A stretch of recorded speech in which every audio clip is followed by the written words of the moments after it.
with the discussion of X-ray diffraction, but this is the overall picture in terms of all the things you could possibly probe. And as you can tell, there are many techniques.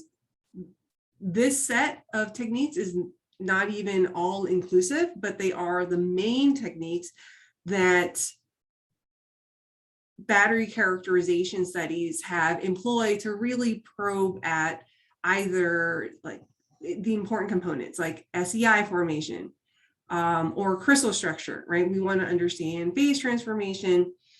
And of course, also what's happening to the microstructure within just the electrode itself, as in, lithium transformation, lithium growth, and also things that are happening to the composite. So I've highlighted the techniques that we'll be covering in this particular module, starting with X-ray diffraction. And now it's listed here, wide angle X-ray scattering as well as wide neutron scattering. So neutron will come a little bit later, but today we'll talk about X-ray scattering.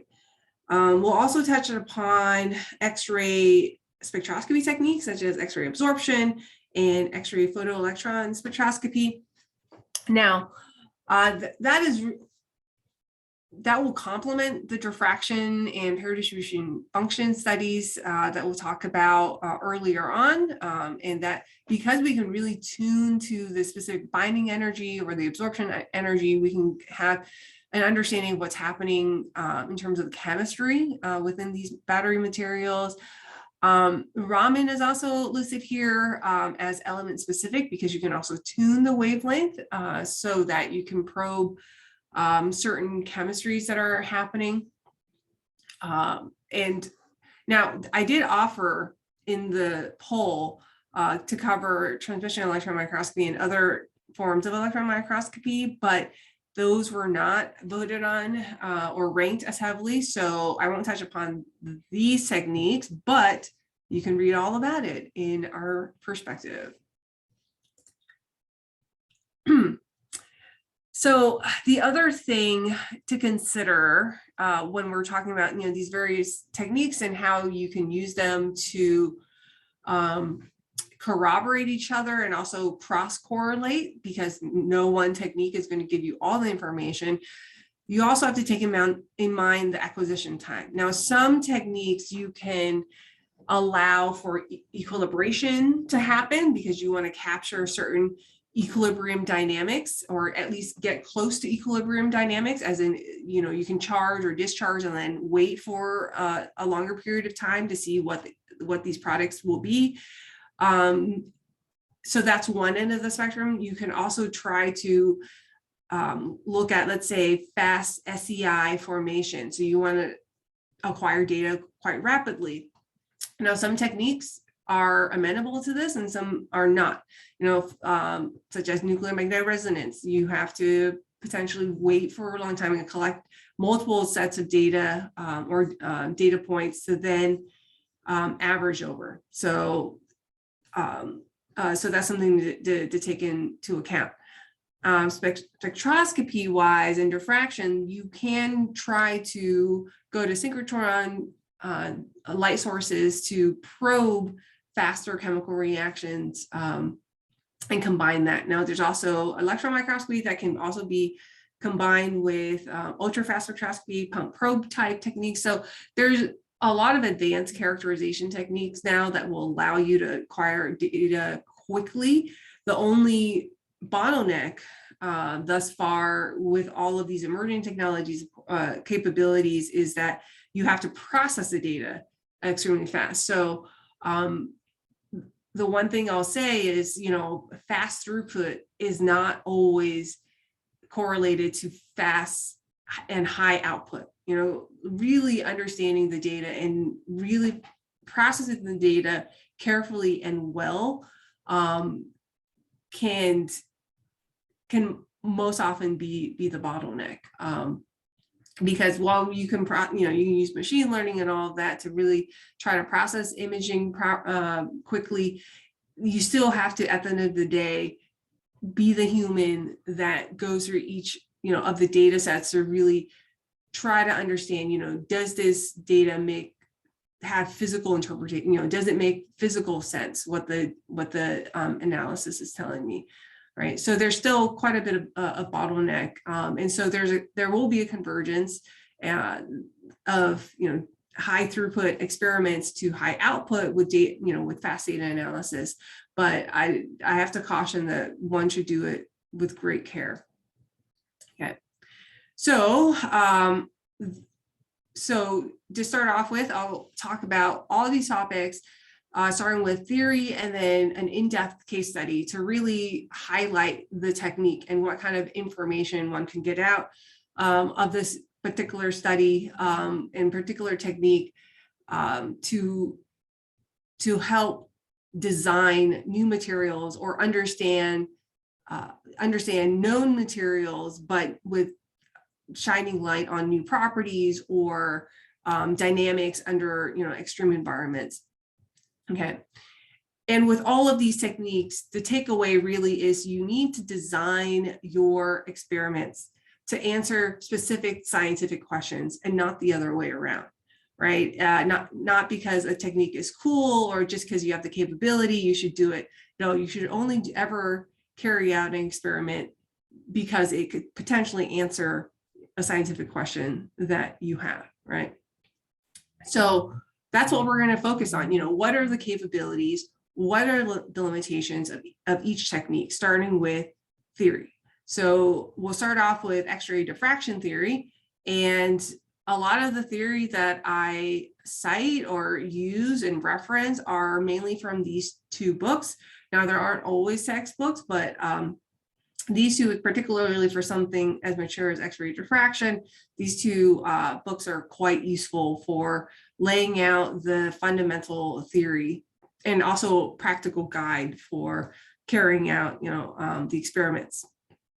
Now, in terms of answering scientific questions, one would perform X-ray scattering to answer the questions of basically phase identification, fingerprinting, what phases do I have within a material that I made or a material that I've cycled, and also quantifying the phase fraction, what happens upon structural evolution, where are the atoms, site occupancies, are there defects such as stacking faults that contribute to diffusion coefficient changing from theory.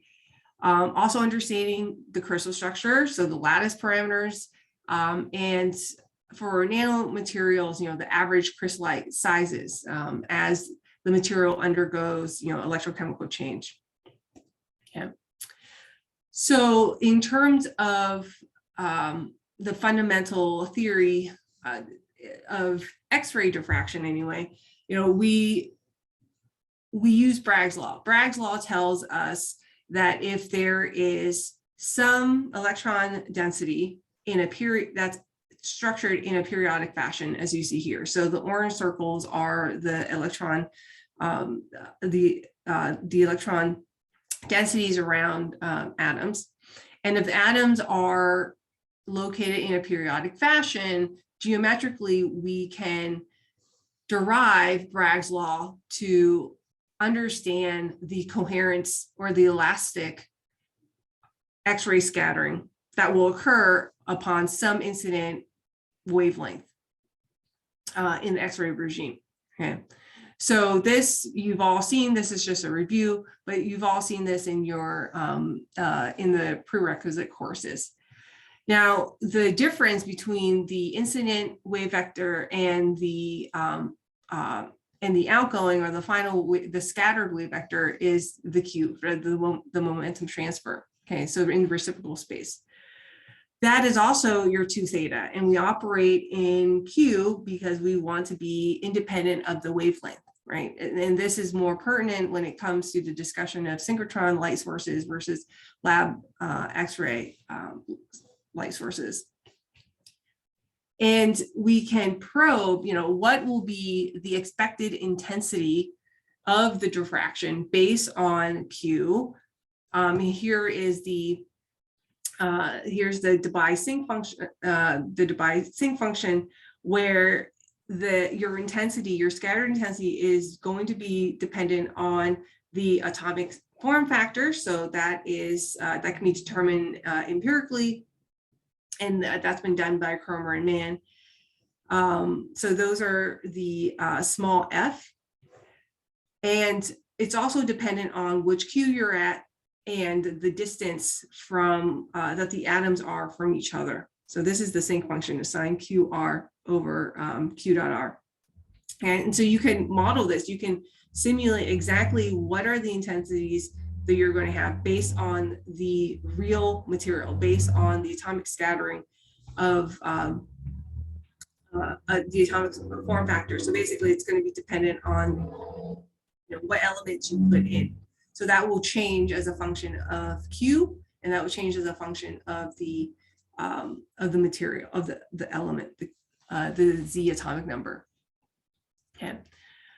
So given all that, X-ray diffraction, as you all are well versed in, is widely used, but there are some limitations to using lab X-ray sources, and the limitations arise when you're trying to study small crystallite sizes, and also if you have local structure distortions that are not correlated. So they are not propagated over a large length scale, and thus it's difficult to probe these local structure distortions. There's also instrumental broadening that occurs with lab X-ray sources because this is not a monochromatic. Well, it's tightly, the X-rays are tightly collimated, but there's still some spread, right? There's always some energy spread, which translates into an instrumental broadening, and that you see that in the full width half maximum, right? And the other issue, while there are plenty of advantages, and the technology now is that you can do in situ X-ray diffraction with electrochemical cells that are designed for in situ X-ray diffraction. But if you don't have a fast detector, you're going to be sitting there and trying to detect high signal or trying to increase your signal to noise for a long time. Now, we have in our lab an in situ X-ray diffraction cell, and we've gotten into work with the Rigaku Smart Lab diffractometer with a point detector. If we focus on one peak and we, try to optimize signal to noise and collect over 10 minutes, maybe 15 minutes per data point, then, it's still, we get reasonable signal to noise, but you can tell 10 to 15 minutes, that means you're cycling relatively slowly, and depending on what you're trying to figure out, if you're really trying to figure if I charge or discharge, what will be the phases that I get, and you cycle slowly, you can't answer that scientific question well, but if you want to answer the question of what are my charge and discharge species when I cycle quickly, like I push the limit of 1C, 2C, 10C, then lab X-ray sources are going to be a limiting factor because you just can't get enough signal to noise, high signal to noise with let's say, a copper K alpha laboratory source. And so you can change your source. Of course, there are diffractometers with molybdenum and other metals that you see here. Now they're less common and they can be quite expensive to switch in and out, but it is possible. And if you're on resonant with, if you have, let's say, copper or nickel or any 3D transition metal that's around the copper K source, you can have signal attenuation if you're on resonant with the rotating anode with the copper K alpha signal. So it is worth it to move and purchase more expensive capabilities. But these are some of the limiting factors that you're just going to have with a lab X-ray source. So in terms of overcoming these issues, one can still perform in situ X-ray diffraction or even ex situ and get reasonable information, which is a lab source. One doesn't always have to go to a synchrotron light source if one doesn't have to. And that really depends on what kind of material you have, what morphology you have, what crystallized sizes you have. right? So if you take a typical Gaussian peak here, all right, there's some full width half maximum broadening, this B factor at some 2 theta. So the broadening, as you can see here, you know, will increase if you have instrumental broadening, if you have some strain, if you have crystallite size broadening. So this peak just gets larger and larger. And at some limit, you can't really discern what is your instrumental broadening when you get to the resolution of the instrument, right? If your peak is, if your crystallite sizes are, let's say, 200 nanometers and above, right? Then what you're looking at here is, so this I just plugged into Python. I just wrote a quick code to show what is the broadening in terms of degrees as a function of crystallite size. So here, this is an angstrom. So this is 20 nanometers. This is, you know, 1 nanometer. And you could see the broadening here, it gets, the peak sharpens and plateaus as you get to out to 20 nanometers, okay? As you get to, now we jump and I adjusted the y-axis so that's a little bit more clear. If we go from 20 nanometers out to about 100, you already see that the broadening gets smaller and smaller and smaller. At some point, you can't really discern what is the broadening as it relates to the instrument or the crystallite size. You can't deconvolute the two because the broadening is on, the crystallite size broadening is on the order of instrumental broadening, okay? Now, what is the instrumental broadening size? I have that listed here. Yeah, so here you could see, you know, the lab sources, the full width half maximum, the instrumental broadening just from a standard that you can purchase from NIST, let's say lanthanum hexaboride or silicon or nickel or cerium dioxide, what have you, you know, at room temperature, it could be as large as 0.13, but, you know, you can refine that and you can get better collimators. And, but the point is, you could see that if your instrumental broadening is 0.13 and your crystallite size is also 0.1, close to 0.2, how can you discern between the two, right? You hit the resolution limit. So if you're going to study changes in crystallite sizes around 100 nanometers, 200, then you really need a light source that is better collimated, basically more monochromatic, and that your instrumental broadening, this full width half maximum width, is going to be smaller than your actual size. Okay, so one can do that with synchrotron. Now, before we jump to synchrotron sources, though, you know, you can also try to understand what's happening with the material in terms of all the materials properties and parameters. So one can perform Rietveld refinement from lab sources, you know, with care. If you have enough signal to noise, that's fine. And you can quantify phase fraction, you know, the last parameters, all of that. And so one could perform Rietveld refinement if you know, if you have some intuition about the crystal structure. And so you basically have to put in a guess as to what the structure is, and it will tell you, you know, from refinement what the goodness of fit is.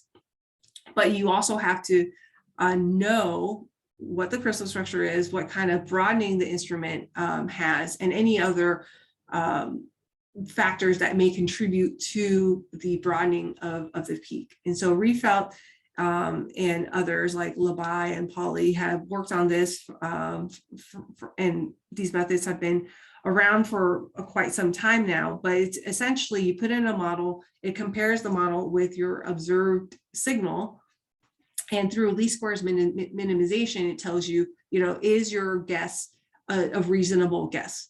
And that's all it is at the end of the day amongst all these types of refinements. And you basically do this in a loop, right? You have a structure model, you refine it. If the goodness of fit parameter is too high, then probably the beginning structure model was incomplete or incorrect. So you try that again. But how do you know, what is good enough, right? So, basically you start off with, are the Bragg conditions satisfied? My structure model that I put in does that, based on what I know about the selection rules and what I know about the peaks that I have out, I can basically start ruling out if you didn't know what your starting material is, right? Based on just a priori, you can know just looking at your X-ray diffraction pattern, if, what kind of symmetry you're going to have, what HKL reflections are going to be allowed or not allowed.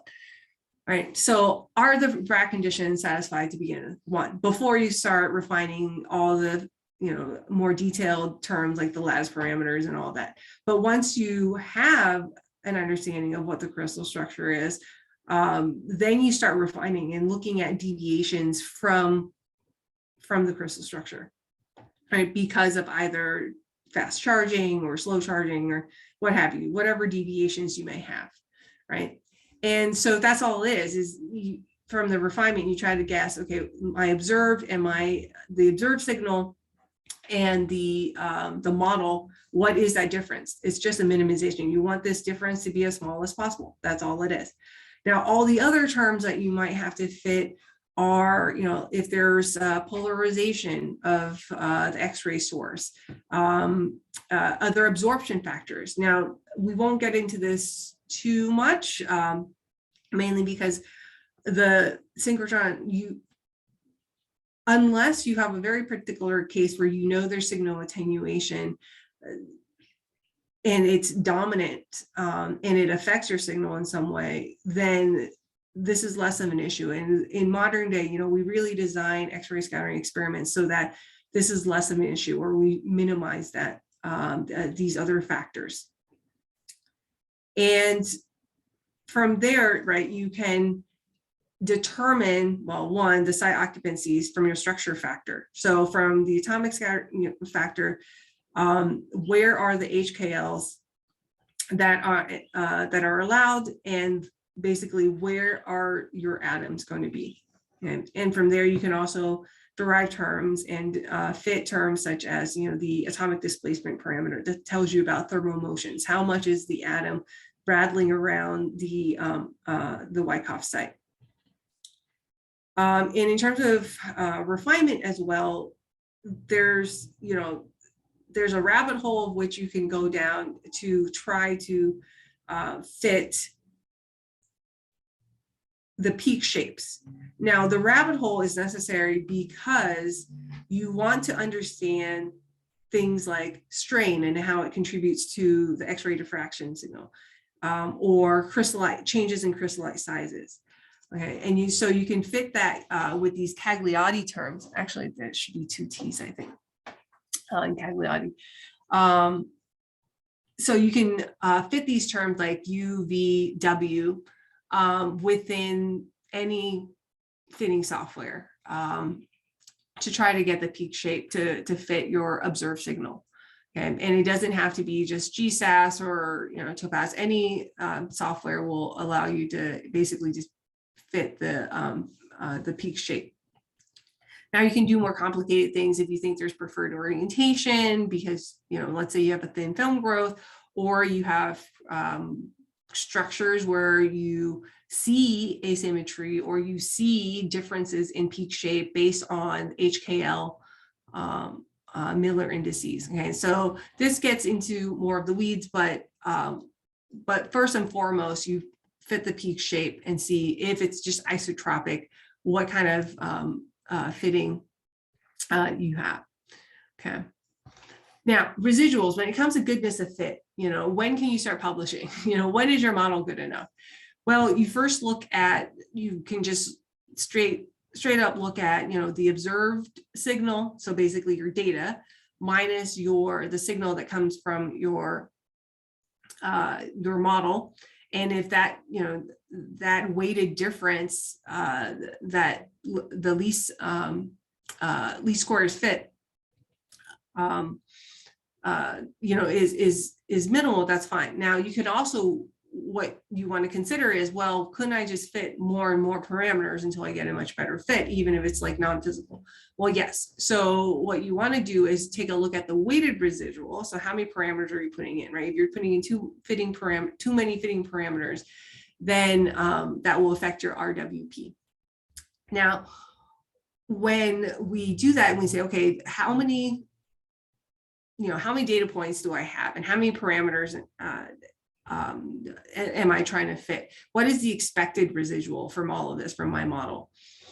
That you calculate that value as well. And so when people report the goodness of fit, they're really reporting this like square root of chi squared, or chi. And typically, values between like 2 and 10 are good enough for publishing. And Brian Tobey has a very good paper, has a detailed paper out on discussing, the statistics of when is good enough. Okay. So yes, you could always try to get a better fit, as in you can try to decrease chi until it's, 1, but typically if it's under 10, then, it's determined this is a sufficiently reasonable model in terms of the crystal structure that you use, and the site occupancies and the atomic displacement parameters, so that it's a reasonable fit for us to try to understand the material, and then move on to correlating that with the electrochemical response of the system. Okay. And so that's a typical workflow. And in terms of the practical workflow, these in situ type studies can be carried out in a lab source. So this is an electrochemical cell that we have that one can do in situ diffraction with. So you can have a beryllium window, so that's a low scattering. And if you're trying to study the cathode, then you put the cathode right underneath. And this is a typical X-ray diffractometer, where in either Bragg tunnel or parallel beam mode, you have the incident beam coming in and the diffracted beam going out to the detector here. Okay. So reflection mode is pretty typical for lab X-ray sources for this particular type of in situ XRD type cell. You can also run transmission mode, but not with this particular cell, because obviously signal attenuation would be high when you have to penetrate the distance of the cell. And especially with the intensity of the beam, that's just not possible. Okay. So that's when we turn to synchrotron light sources. One of the advantages, as you can see here, I put up the specs for the advanced photon source as shown here at Argonne National Lab. You could see that the resolution, so the delta Q over Q, the resolution here is incredibly good. This is 11 BMB. So the resolution, you can discern 0.000001 degrees, right? So the ratio is 10 to the minus 4 in terms of delta Q to Q. So that's incredible. But on top of the resolution so here you could see, this particular example is from ESRF. So the resolution for width half maximum for instrumental broadening is actually 0.006 degrees. And you could fit this with any standard. So you run the same X-ray diffraction experiments through a powder sample, through a powder standard from NIST. What's also really attractive about synchrotron, and why one would need synchrotron light sources, and here are the various synchrotron light sources around the world, is that brilliance is extremely high. So the brilliance tells you about the flux, so the number of photons per second over a cross section. So that's millimeter squared per mil radian squared. And so what this tells you is that basically how many photons are going through this angular cross section. And these 10 to the 19, 10 to the 18, 10 to 21 is extremely high. So that's 10 to the 11th order more than a lab source. Now, why do you need that? Why could you possibly need that? And that's so that you can, let's say, have higher energy that allows for a larger penetration depth. So you could basically not ever have to put in a window. You can just put a coin cell. You can just shoot right through a coin cell if you wanted to. The higher resolution allows for, well, the smaller wavelengths, access to variable wavelengths. So you're not confined to the wavelengths that are typical of lab X-ray sources that I showed previously, you know, like copper K alpha of 1.54. You could even go lower, you know, to like 0.1 angstrom. So that allows you to probe these smaller features. Yes, 1 angstrom, sorry, yeah. And because these X-ray sources can be polarized, they can also be timed. You can do experiments that you normally can't do with lab X-ray sources, such as, you know, time-dependent experiments where you know when electrons are injected into the beam, into the storage ring, and thus, you know, when electrons, when X-rays come out into the hutch. Okay, so the high flux, high brilliance allows you to do experiments that would not be possible in the labs, within the lab. And that's all controlled by the physics of the synchrotron. And at first you have a linear accelerator that generates electrons the same way as electrons are generated with a lab X-ray source, right? You have an electron gun that ejects electrons, but the linear accelerator gets these electron energies into the booster ring that can then accelerate electrons even more. So we're looking at electron energies of, you know, giga eV, which is extremely high, and that goes into the storage ring. And because, you know, these electrons, they decay over time, they hit, you know, they collide. And so every now and then the booster ring has to inject, right? So these top-off mode is pretty common in these light sources, and the X-rays that go around will then eventually go into the hutches that you run your experiments in, and depending on the type of device, you can see here,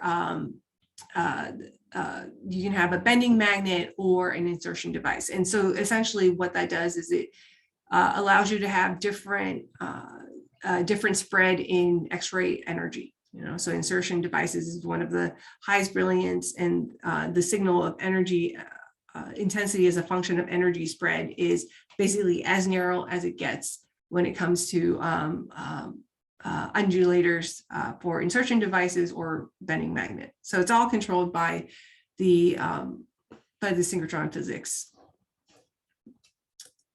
So here's a typical experimental setup where you can have multiple electrochemical cells that you see here. So this is back in the day when in a previous experiment where you can run 6 electrochemical cells at the same time. And these cells are designed specifically for the X-ray experiment, right? So you need to have X-rays that come in, and then you need to have a window that is designed so that you capture most of the scattered X-rays as possible. And so this setup here is pretty similar to a Sager-Lock type cell, but what one has to take into account is if you just put, you know, let's say you take a coin cell and you like mill a hole, right? And then you cover the hole back up to try to get into the, to access the active material or whatever material you're trying to study. These typical coin cells that you're all used to making have very low mass loading, right? And you need to have higher mass loading so that you can actually study the scattered signal. So you have to either form thicker pellets, which may or may not affect the electrochemistry that you observe when you make the EChem measurements. Okay, so that's something to take into account. Is yes, you design the experiments and you design your cell makeup for in this case X-ray diffraction. So that would change a little bit how you would prepare the cell versus, you know, trying to make, let's say, a coin cell or a power cell. Okay, so these are the things that one has to take into account and done with care when trying to interpret in situ X-ray diffraction signal and trying to compare that to electrochemistry, you know, and compare that to the electrochemistry that's happening in a typical coin cell or whatever other configurations. Okay, so here is an example hutch that you see in terms of practicality. Moving this detector takes quite a bit of time. So if you're trying to do X-ray diffraction and pair distribution function at the same time, which we'll talk about in the next lecture, then you have to move the detector quite a bit. So doing both at the same time takes quite a bit of time. But the advantage of going to a synchrotron is that you can adjust the sample to detector distance, which allows you to do more types of scattering experiments that is not easily done or possible using an X-ray, a lab X-ray source. Okay, so in terms of highlighting the technique, particularly trying to understand lithium iron phosphate, we've discussed this material previously when we were talking about two-phase coexistence in materials, how it's expected that lithium iron phosphate and upon delithiation forms another phase, iron that's just iron phosphate, right? So one could think about, okay, there's going to be some two-phase coexistence where you have nucleation and growth of the second phase at some point. But if you fast charge this material, you can stabilize a metastable phase, that is the non-equilibrium solid solution. So how does one determine that, right? If it's how does one determine that one has a non-equilibrium solid solution versus a two-phase coexistence? Well, from X-ray diffraction, you would expect that if it's really a two-phase coexistence with some miscibility gap, that you would have basically a sort of linear change in the in the X-ray diffraction, going from one phase to another. So you see that lattice parameter change pretty smoothly, but that's not really what you see in this particular case. So to set up the experiment so that we all understand what's happening, the cell, the Ampere cell is set up so that the cathode, you can see here, the pellet that's pressed is about 150 micron thick and 13 millimeter diameter. So this is much thicker than what you would expect if you were trying to cast an electrode to make it into, to be used in, let's say, a coin cell, okay? In terms of the electrolyte, the chemistry is the same, but instead of let's say a polypropylene separator that's really thin, you now have a glass fiber separator, and the lithium anode, depending on if you're using a chip or the foil, it can vary quite a bit in terms of thickness. In the case, so instead of a typical, let's say, coin cell where you have some stainless steel, here the window is a glassy carbon window, and this is needed so that you can subtract out this signal from the overall signal, because what's happening is you're carrying out the experiment in transmission mode. That means when you have the incident X-ray beam go in right through here. So here you're looking out, the X-rays are coming out of the page here. And so when the X-rays come out, that means everything in the path of the X-ray is going to be scattered. So you need to have a way to subtract all of the background signals so that you can just tune in to the active material that you're trying to study, okay? And for this particular cycling, at least for 10C, the acquisition time is about 4 seconds per X-ray diffraction. So each X-ray diffraction pattern is collected every 4 seconds, okay? So that's extremely fast. And so in terms of trying to understand, well, what's happening in terms of the phase reaction front, we need to first understand and know what we're starting off with. So the material is about, the particle size for lithium iron phosphate, about 180 nanometers, based on Rietveld refinement. The last parameters are sort of expected for what's been previously reported. You know, the orthorhombic last parameters are 10, 6, 4.6, 4.7 angstrom. So that's pretty much on the order of what we would expect. Okay, so what can X-ray diffraction tell us? Well, let's look at what's interesting and what's different from what one would expect. So if you look at the lithium iron phosphate peaks and the peaks that you would expect to emerge, so lithium iron phosphate is the starting material. Upon charge, you would expect delithiation and the emergence of iron phosphate diffraction peaks. And that's what you see here. So this is the in situ X-ray diffraction patterns tracking the 200 peak of lithium iron phosphate, 211, 020, and also 301. So these are selected peaks. So these are the angular ranges. Okay. And you can do this multiple times. So this is the first cycle, charge, discharge, second, third, fourth, fifth. Okay. And so what you see is that there's actually quite a distribution of these peaks, right? They're not localized where you could see lithium iron phosphate and then this two-phase coexistence. You know, at 10C, you're starting to see the solid solution. So let's backtrack and try to actually, you know, understand that. So the signal, this is the contour plot that one would expect, but when you start breaking down the signal, this is what you really get. So you can see here, you get this huge amorphous background, so that you would have to subtract out because it's from, you know, classic carbon and other and the separator. So you'd have to subtract out this background to get something that looks like this. So all these are background subtracted peaks. And so what you see is upon charge and then discharge, you can see the lithium iron phosphate peak. You start off with that, but then you start to see the emergence of this asymmetry, right? So asymmetry could come from a number of things. What's happening here? Well, it could be that these crystallite sizes are, you know, that's the broadening. One, there's a distribution of peaks. The other thing you can think about is strain. And also there could be inhomogeneity in the distribution of lithium composition.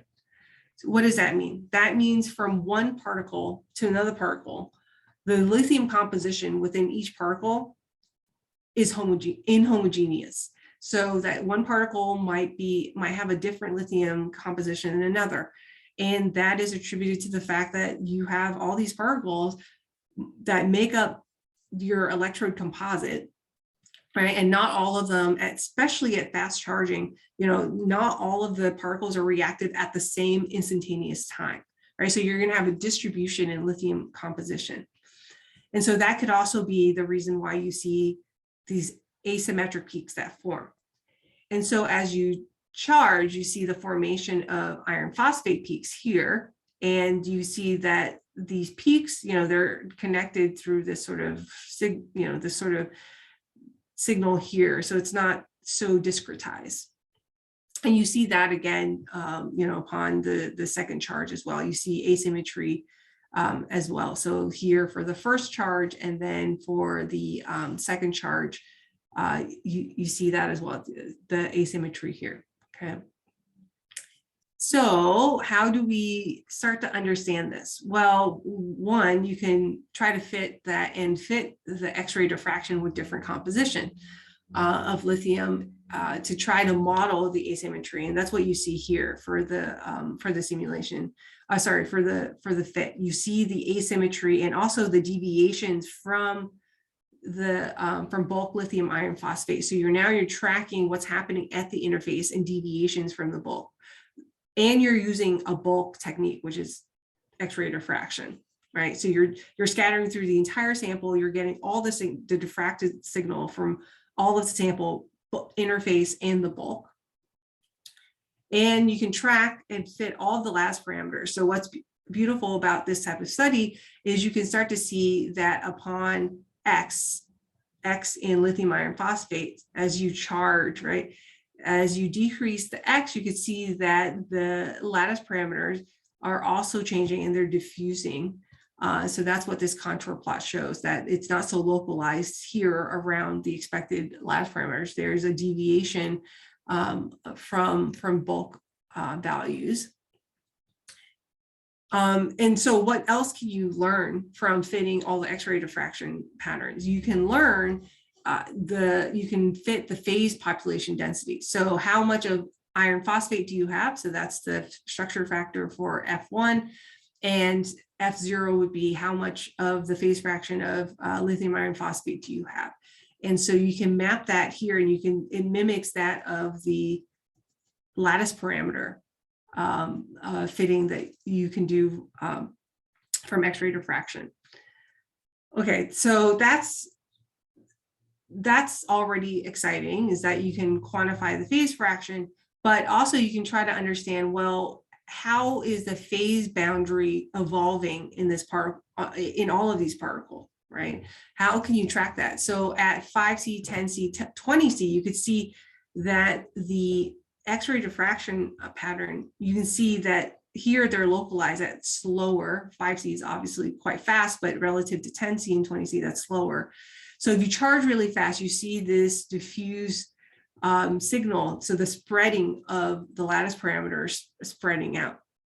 Okay, so what that's happening is the phase boundary is just so fast that you're able to stabilize a solid solution that is only occurring because you're under non-equilibrium conditions, that you're charging so fast, right? You have such high overpotentials that you're enabling these phase transformations that normally would not happen under more equilibrium, slower C rates. Okay, and you can detect all of this because you're doing the in situ X-ray diffraction. Right? You can detect what's happening at the interface. Now, how can you tell that these are not equilibrium? Well, you can just wait. So you can apply a really fast 10C pulse and then just let the structure relax. Does the structure go back to what is expected for under equilibrium conditions? And so that's what you see here. You see, okay, if you have a really fast pulse here, and then you let the structure relax over time. So here's 800 seconds, 1200 seconds. Over time, you can see a relaxation where the emergence of the two-phase miscibility gap of lithium iron phosphate as well as the iron phosphate. And that's what you would expect, is that that's why DFT tells us in previous studies have told us if you cycle slowly, you get this two-phase coexistence where you have lithium iron phosphate and iron phosphate as well, right? So this non-equilibrium solid state phase from fast charging will equilibrate to what is expected, and the asymmetry will also disappear. So that's all pointing to, so your X-ray diffraction data is telling you that the asymmetry is arising from the fact that these high overpotentials, high currents are stabilizing the inhomogeneous solid solution amongst all the particles, and you can simulate that. So 180 nanometer particles, you can simulate, well, what happens if you have, let's say, lithium iron phosphate and iron phosphate? So that's what this distribution of lithium composition. If you have here no lithium, and then all of a sudden you have a phase boundary, and then you have lithium. Well, the X-ray signal would look something like this. The scattering signal looks something like this. And that doesn't square with the X-ray diffraction signals that you see. And it doesn't really change at all. So here, if your interface starts to grow from 10 nanometers to basically the entire particle, 180, so your interface gets wider and wider until it's basically the entire reaction is your particle. That doesn't really happen because what you see is here is this sloping feature here for the entire particle. And that's not what you really see. You see sort of this flattening of the curve in between lithium iron phosphate and iron phosphate. But if you have this sort of continuous solid solution type of lithium composition and you try to simulate the X-ray diffraction pattern, you see that it matches this, leveling out. It matches much better to the signal that you see. So what does that tell you? It's telling you that you have solid solution signatures in your X-ray diffraction pattern, okay? And that's extremely powerful to understand when you're talking about an interface that within these, 180 nanometer particles. Okay, so very exciting data and results for trying to understand what's happening when you fast charge. Now, how does this, to wrap up, how does this affect how you design materials? Well, if you can have homogeneous particle size distribution, okay, so you can minimize, oops, all right, here you go. So what you see here is a large distribution in sizes. You have things, particles that are between like 50 nanometers all the way up to 180, 200 nanometers. You have a huge distribution in size. So if you have tighter distribution particle size, you can even have tighter distribution in terms of the lithium composition. Okay. The lithium composition within these particles.